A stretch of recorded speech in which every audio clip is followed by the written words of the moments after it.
नया तकिया बिछवाना, नया चोली के खोली, तू बनवल खेलवाना।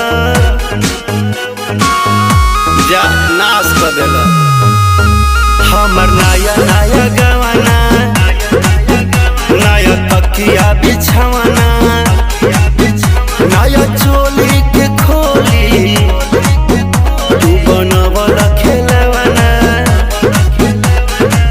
नया नुहर जानी बनी एक चोर राजा, तेरा कमर बड़ा तोड़ रजतनी